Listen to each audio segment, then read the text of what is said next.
বিশেষ করে স্মরণ করে দিতে চাই, যুব সমাজ যারা রয়েছে, এই যুবকেরা তোমরাই হচ্ছে আমাদের ভবিষ্যৎ। এই যুবকেরা তোমরাই হচ্ছে এই দেশের ভবিষ্যৎ।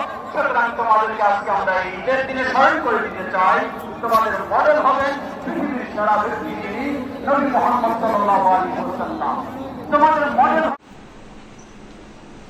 সবাইকে ঈদ মোবারক।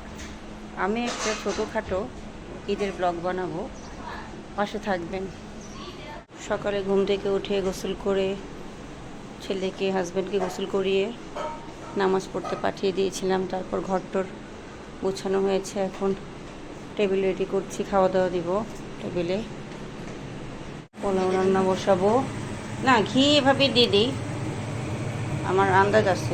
সরিষার তেলটা আনো, সরিষার তেল আনো।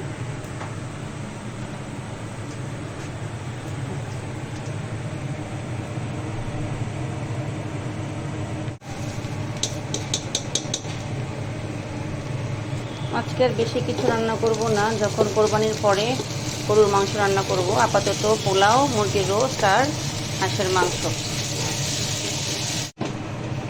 পোলাও হয়ে যাচ্ছে, হয়ে গেলে টেবিলে খাওয়া দিয়ে দিব। এই হলো দুপুরের আয়োজন। মটরশুঁটি দিয়ে পোলাও রান্না করেছি, হাঁসের মাংস আর মুরগির রোস্ট।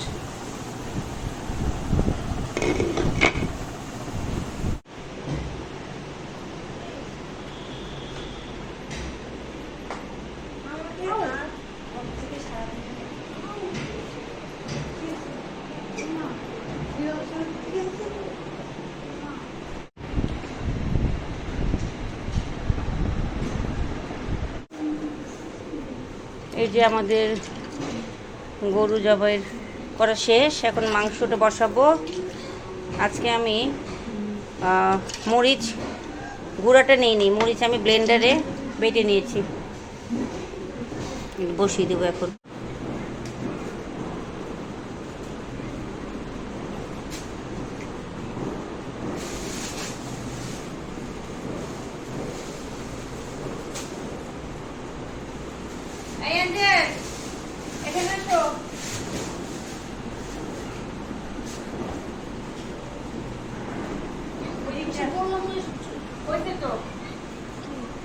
মেশিনটা দেখো নিয়ে আসতেছে কিনা মাপতে হবে। কি মেশিন বলো? ওই জন্য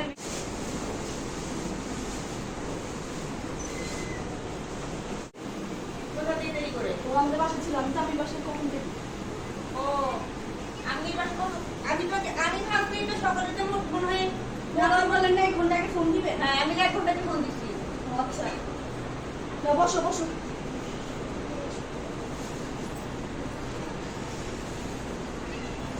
এখানে বসো না,